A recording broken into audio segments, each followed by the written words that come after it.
Hello, my dear student. How are you? I hope you are keeping well and studying regularly. अभी मैं ज़रा आपको recall करा देता हूँ कि हमने डिटर्मिनेंट में डेफिनेशन ऑफ डिटर्मिनेंट पढ़ा था और फिर how to evaluate determinant of square, matrix of order 2 3, ये सब हमने कैलकुलेट कर लिया था, पढ़ के समझ लिया था कैसे करते हैं। फिर हमने इसके मैट्रिक्स के अंदर cofactors and minors and cofactor निकालना भी सीखा था कि स्क्वायर मैट्रिक्स के अंदर माइनर्स एंड कोफैक्टर्स कैसे निकालते हैं। अब हम आगे अपना जो टॉपिक है हमारा एक ये समझ लेते हैं कि इम्पोर्टेंट टॉपिक है कि सिंगुलर मैट्रिक्स क्या होता है। तो स्क्वायर मैट्रिक्स सबसे पहले आपको देखना है कि सब ये सारी चीज़ें स्क्वायर मैट्रिक्स से रिलेटेड है।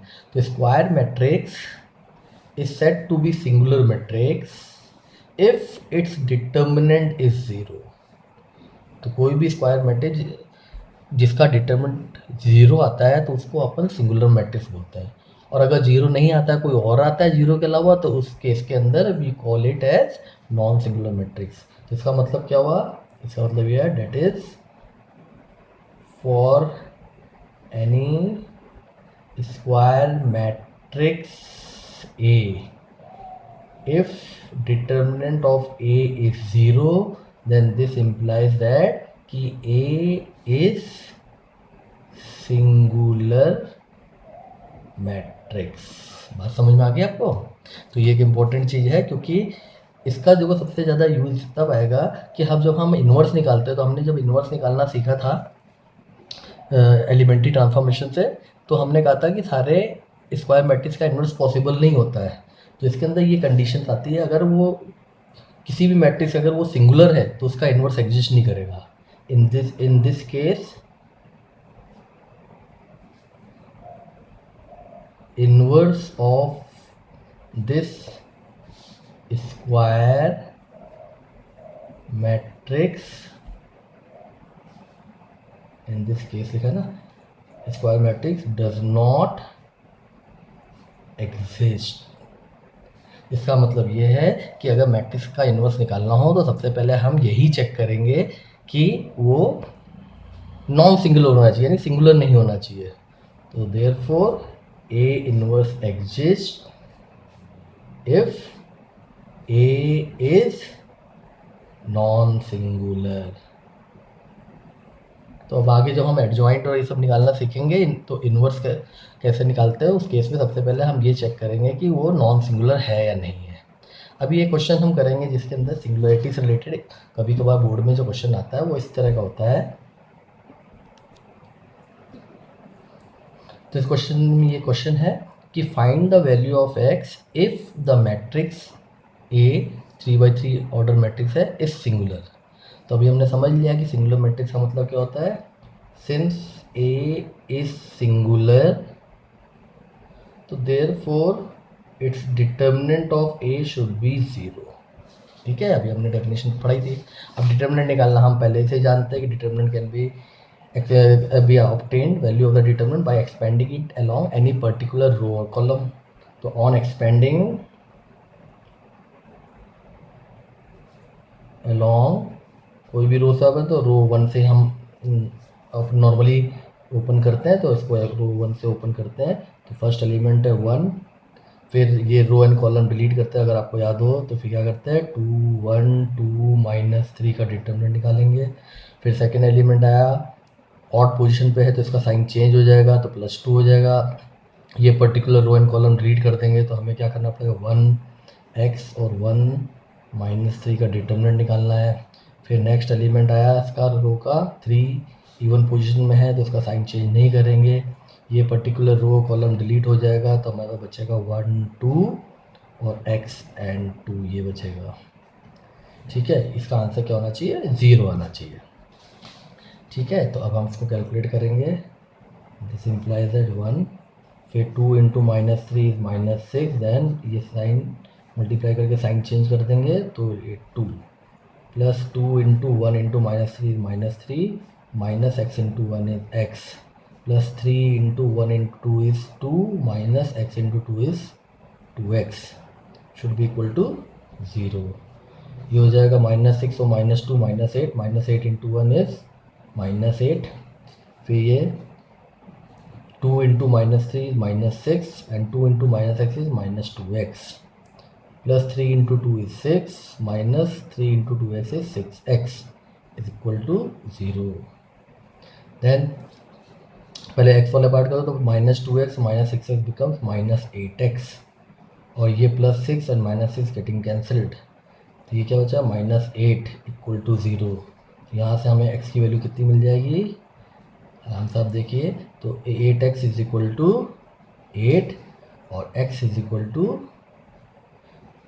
8x is equal to minus 8. 8x उधर जाएगा तो प्लस हो जाएगा तो माइनस 8 और x is equal to 8 minus 8 divided by 8 is minus of 1.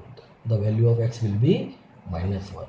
तो this is how we calculate the value of x. तो अगर ऐसा कोई क्वेश्चन कभी कभार आता है तो आपको इस तरह कैलकुलेट करना है. तो आपको पता होना चाहिए सिंगुलर मैट्रिक्स का मतलब क्या है. Regarding the most important topic of this chapter and this is the properties of determinants. मैंने 3 स्टार लगाया इसका मतलब ये बहुत ही इम्पोर्टेंट है कि प्रॉपर्टीज ऑफ डिटर्मिनेंट. तो आप पहले हम इम्पोर्टेंट प्रॉपर्टीज जो है वो समझ लेते हैं. तो सबसे पहली प्रॉपर्टी है the value of determinant remains unchanged if its rows and columns are interchanged. इसका मतलब क्या हुआ कि अगर हम रो को कॉलम बना दे यानी करस्पॉन्डिंग रो और करस्पॉन्डिंग कॉलम को इंटरचेंज कर दे, ऐसे को अपन बोलते हैं ट्रांसपोज करना. इसका मतलब किसी स्क्वायर मैट्रिक्स का डिटरमिनेंट निकालो या उसके ट्रांसपोज का डिटरमिनेंट निकालो, the answer will remain same. ये होता किस कारण से है, मान लो अगर कोई एक इसको मैं आपको एक तरह से ही कह सकता हूँ कि अपन अगर इसको वेरीफाई करें, verification, if A is a square matrix, suppose A1 B1 C1 A2 B2 C2 A3 B3 C3. ठीक है. तो इसका डिटरमिनेंट जो होगा वो कैसे होगा, इसका डिटरमिनेंट जो निकालते हैं हमें पता है कि A जो होता है वो ये एक डिटरमिनेंट ऑफ A क्या हो जाएगा A1 B1 C1 A2 B2 C2 A3 B3 C3. जबकि हमें ये भी पता है कि अगर A ये है तो A ट्रांसपोज क्या होगा, A ट्रांसपोज में होता क्या है, कुछ नहीं, रो एंड कॉलम को अपन चेंज कर सकते हैं. तो A1 B1 C1 जो पहला रो था फर्स्ट कॉलम बन जाएगा. इसी तरह ये A2 B2 C2 बन जाएगा और ये A3 B3 और C3 बन जाएगा. ये तो आपको पता है. इसका मतलब ये हुआ कि अगर हम इसका ट्रांसपोज का अगर डिटरमिनेंट निकालेंगे तो ये बन जाएगा A1 A2 A3 B1 B2 B3 C1 C2 C3. हमें पता है कि हमें जब डिटरमिनेंट चाहे किसी भी पर्टिकुलर रो से एक्सपेंशन करो या किसी भी पर्टिकुलर कॉलम से एक्सपेंशन करो वो सेम ही आता है. तो अगर मैं यहाँ से फर्स्ट रो से अगर इसका एक्सपेंशन करता है इस वाली रो से, तो उसका आंसर सपोज अगर डेल्टा आ रहा है, तो अगर मैं इसको फर्स्ट कॉलम से ट्रांसफॉर्म कर चेंज करूँगा तो आप देख लो कि इसमें फ़र्क क्या रहेगा, जो रो था वो कॉलम बन गया तो इसका आंसर भी यही आएगा. तो इस केस में दोनों आंसर सेम ही रहेगा. तो therefore determinant of A will be equal to determinant of A transpose. तो ये दोनों आंसर सेम आएगा. तो ये सिंपल प्रॉपर्टी थी जो हमने समझ ली. अब इसकी जो दूसरी प्रॉपर्टी है वो क्या है, इफ़ एनी टू रोज और the columns of a determinant are interchange, are की स्पेलिंग मैंने थोड़ा गलत लिख दी, देख लो, are interchange then the value of determinant changes by minus sign only. क्या मतलब हुआ कि अगर कोई डिटर्मिनेंट है, अगर मान लो A का डिटर्मिनेंट ये हमने पहले जैसे लिखा था A1 B1 C1 A2 B2 C2 A3 B3 C3. अभी मान लो इसका आंसर डेल्टा आ रहा है. ठीक है. देन मैंने क्या बोला कि अगर एनी टू रोज और the two columns are interchange, suppose मैं ट्रांसफॉर्मेशन बताता हूँ कि R1 interchanges with R2. Transformation हमने पढ़ी रखा है. जिसका मतलब क्या हो जाएगा, दिस विल चेंज टू क्या हो जाएगा, R1 की जगह R2 आ जाएगा. तो A2 B2 C2 ये इधर आ जाएगा A1 B1 C1 second row बन जाएगा और थर्ड रो में कोई चेंजेस नहीं है, ये वैसा का वैसा है।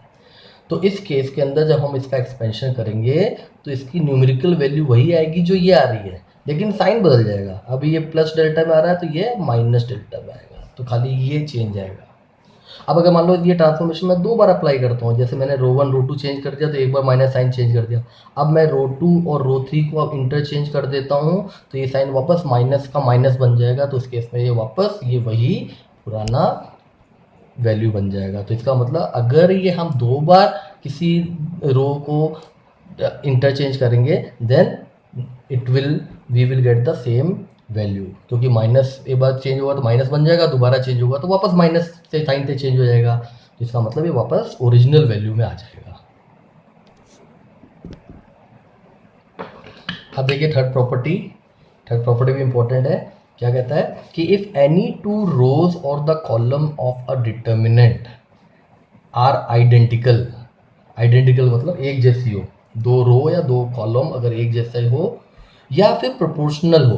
प्रोपोर्शनल का मतलब क्या है कि अगर उनके करस्पॉन्डिंग एलिमेंट्स किसी भी 2 रो के या किसी भी 2 कॉलम के करस्पॉन्डिंग एलिमेंट सेम रेशियो में हो, then the value of determinant is 0।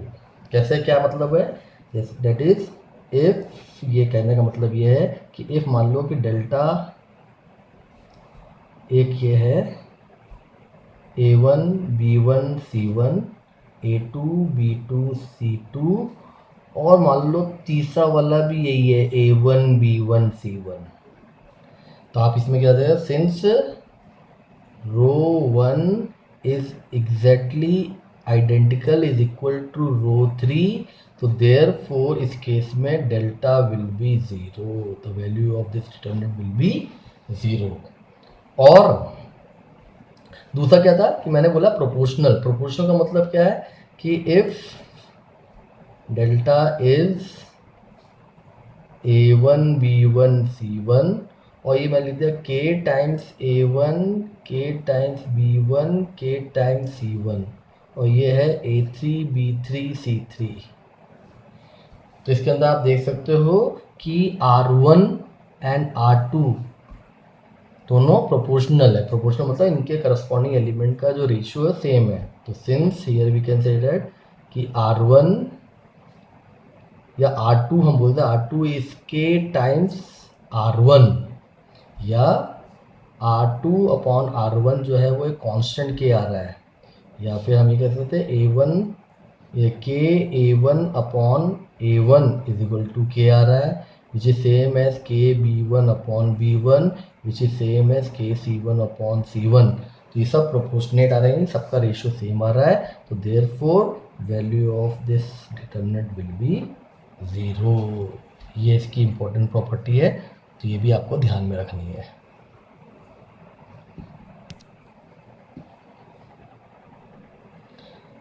Now the next property is also important. If all the elements of a particular row or column of a determinant are 0, then also the value of determinant is 0. That is, मान लो अपने पास delta जो आ रहा है वो आ रहा है A1 B1 C1, दूसरा है ये सेकेंड एलिमेंट, इससे रो के सारे एलिमेंट 0 है, और फिर यहाँ पे आ रहा है A3 B3 C3। तो हम ये क्या देखा कि रो 2 के सारे एलिमेंट 0 हैं, तो since each element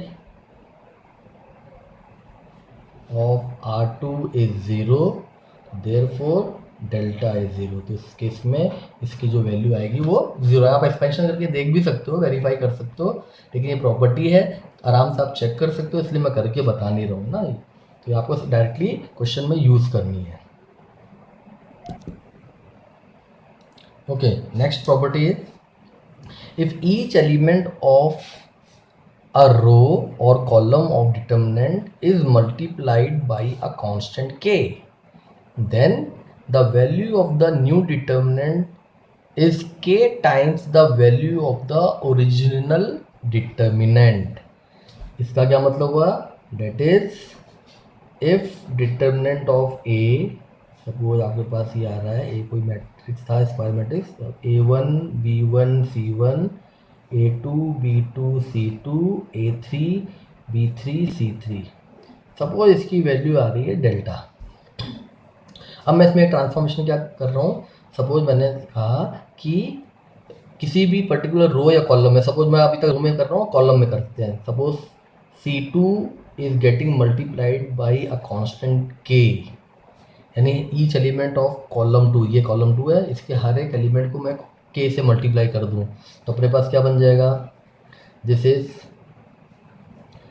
will be, यानी फर्स्ट कॉलम क्या हो जाएगा, first column A1 A2 A3 वैसा का वैसा है। अब मैंने कॉलम 2 को हर एक एलिमेंट से K से मल्टीप्लाई कर दिया, तो K time B1 K time B2 K time B3 and यहाँ पे C1 C2 C3 ये कर दिया। तो इसका जो आंसर आएगा वो क्या हो जाएगा, K times the original value, यानी ये जो अगर पहले में अगर डेल्टा आंसर है तो इस बार अब इसका आंसर क्या हो जाएगा, K टाइम डेल्टा। इसका मतलब ये है कि हम किसी भी रो या कॉलम में जब हम मल्टीप्लाई करें कांस्टेंट से तो value also gets multiplied by K, ध्यान रहेगा आपको। तो इसी तरह वो जब हम कॉमन लेंगे, कॉमन लेने का मतलब ये होता है हम किसी पर्टिकुलर रो या कॉलम में से ही हम कोई चीज़ कॉमन ले सकते हैं, ठीक है। ऐसा नहीं जैसे मैट्रिक्स के अंदर तो हम किसी कांस्टेंट से मल्टीप्लाई करते हैं तो हर एक एलिमेंट से मल्टीप्लाई करते हैं, जबकि यहाँ पे ऐसा नहीं है। अब यहाँ पे एक मोस्टली ऐसा क्वेश्चन बनता है बोर्ड के अंदर, वो क्या होता है, सपोज ये बोलते हैं इफ़, फॉर एग्जांपल एक क्वेश्चन है, if A is a square matrix of order 3 such that determinant of A is, suppose बोला इसमें 3 है, ठीक है। तो फाइंड डिटर्मिनेंट ऑफ 2A। अब ये 2A का मतलब क्या हुआ कि ये जो 2 जो है वो इसके A से मल्टीप्लाई, यानी जब मैट्रिक्स से मल्टीप्लाई होता है तो मैट्रिक्स के हर रो में या हर कॉलम में मल्टीप्लाई होता है, यानी each element of the matrix A gets multiplied with this 2। अब ये कितने ऑर्डर का है, 3/3 ऑर्डर का है। तो अगर इसके एक रो में, यानी 3 रो हैं, तो अगर एक रो में अगर हमने मल्टीप्लाई किया 2 से तो इसकी जो आंसर जो है ना, अभी जैसे आंसर आ रहा है डिटर्मिनेंट का 3, तो इसका आंसर 2 × 3 हो जाएगा। लेकिन अगर दूसरे रो में भी मल्टीप्लाई हुआ तो एक बार और 2 से मल्टीप्लाई हो जाएगा, तीसरी रो में भी मल्टीप्लाई हुआ तो एक बार और 2 से मल्टीप्लाई हो जाएगा। तो कुल मिला के हम ये कह सकते हैं, तो सिंस मैट्रिक्स A हैज़ 3 रोज, ठीक है। अभी हमने क्या बोला कि अगर किसी भी मैट्रिक्स में अगर हम किसी भी रो या कॉलम के अगर सारे एलिमेंट को किसी कांस्टेंट से मल्टीप्लाई करते हैं तो उसकी वैल्यू भी उसी कांस्टेंट से मल्टीप्लाई हो जाता है। तो यहाँ पे क्या हो जाएगा, तो ये जो हो जाएगा 2 times of A will B 2 का cube into determinant of A। 2 का क्यूब क्यों किया, क्योंकि यहाँ पे 3 रो है, एक रो से मल्टीप्लाई करने पे 2 आ जाएगा, दूसरी रो को मल्टीप्लाई करेंगे 2 से तो वापस 2 आ जाएगा, और तीसरी रो को मल्टीप्लाई करेंगे तो वापस 2 आ जाएगा। तो इन दिस वे 2 का क्यूब हो जाएगा 8 और डिटर्मिनेंट ऑफ A आपको दे रखा है 3, तो इसका आंसर हो जाएगा 24। ये ध्यान रखना आपको, क्योंकि ये एक इंपॉर्टेंट टाइप का क्वेश्चन इस प्रॉपर्टी पे बनता है 1 मार्क्स के लेवल में, ठीक है। Okay, the next one is property number 6.